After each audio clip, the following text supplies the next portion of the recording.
All right, this is part 2, and now we're going to look at the internal view of the earthworm. So we're going to start by looking at that bottom diagram, and we're going to add these 4 labels, which were all labels that we had on the outside of the worm. And now we're going to add those to our internal diagram. You can still see the prostomium. You can see the mouth, although it's kind of hard to see it here until you actually see it on the real worm. And then finally, you can add those 2 parts of the reproductive system that we listed. All right. Our next part that we're going to add is something called the ganglia. And the ganglia are their very, very simple brain structures. They don't have a complex brain like humans do, but they do have a nervous system that coordinates things in their body. And the ganglia is kind of like a simple brain. Okay, over on your notes, you can find the ganglia as part of the nervous system, and you can write in that they are just a simple brain. Our next part belongs to the circulatory system. Now, they don't have a 4-chambered heart like we do, but they have a series of what's called aortic arches, and they serve kind of that same purpose. There's 5 pairs of these arches, and they are lined with muscle, and they will pump in a rhythmic fashion to pump the blood through the worm. All right. We also are going to label the dorsal blood vessel, which is this major blood vessel that runs down the length of the body. All right. Now, on your notes, you can add here the functions for those. The aortic arches pump the blood, and the dorsal blood vessel is the main blood vessel. All right. Next, the next system, kind of just like us, this next system has a lot of parts to it that all are steps in that digestive process. So we already have the mouth in there. The next part is called the pharynx. Now we also have a pharynx. And our pharynx, that's the back of our throat. And when we swallow, that place where you can feel yourself swallowing, that is the pharynx. This is kind of the same thing. It's after the food comes through the mouth. It goes through the pharynx, and the pharynx is this little muscular section of the digestive system that is going to help push the food down into the next part, which is called the esophagus. That should sound familiar to you as well. Just like us, they also have an esophagus. Their esophagus goes right through those aortic arches, or another way of thinking of it is the aortic arches are arched over the esophagus. The esophagus is the tube that's going to travel to their next part. Just like we have an esophagus which travels to our stomach, their esophagus is going to push the food to an organ called the crop. Now, we don't have that, but the crop has some similarities with our stomach.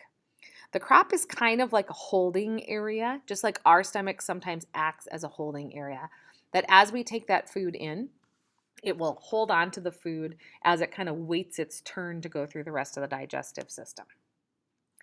After the crop, we have another part here that we also don't have this one, a gizzard, but maybe you've heard of gizzards before. Birds have gizzards, for instance.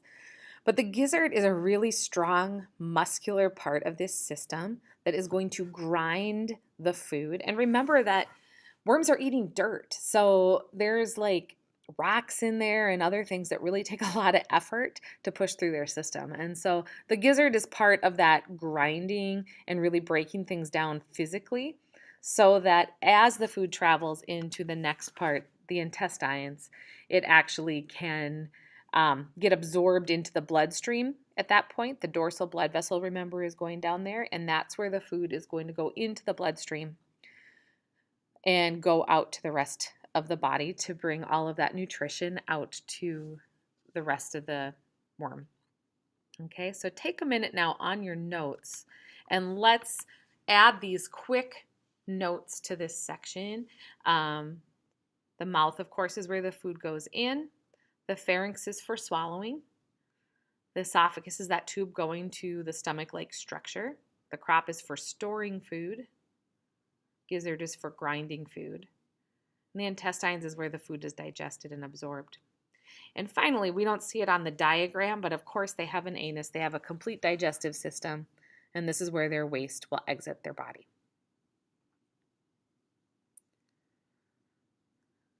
All right, now we have two more parts to label, and they're both part of the reproductive system. Now, something that's unique about earthworms is that earthworms are not either male or female. They are both. They're what's called a hermaphrodite, which means they have both male and female parts. Um, and when they reproduce, they still need to find a partner. They're not able to reproduce with themselves, or they don't usually, but they have both parts. And so that brings us to why we put female on for the clitellum. That is part of the female reproductive system. It's going to become the egg sac. And then the reproductive pores, if you look where they are now, you can see them from the inside. They line up with the male part, which is called the seminal vesicles.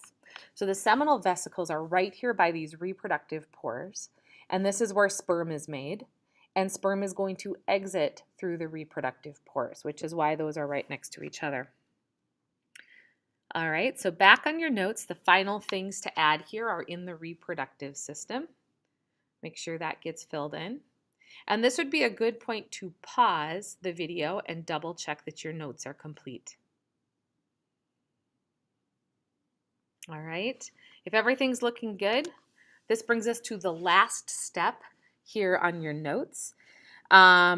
Use the colored pencils that are in the green baskets, and I'd like you to do a little color coding. So just like you saw on my notes, you're going to choose a color for the digestive system, for instance. So you'll notice here I use this sort of pinky purple color on my screen. And you can shade over or outline that section. Make sure you're not using a dark color that's going to cross out your words. And then go over to the digestive system on the parts that are on your diagrams and either underline or maybe put a box around the ones that belong to the digestive system. You're going to do that for each of the different systems and use a different color for each system. When you are done with this, you can move on to video number 3.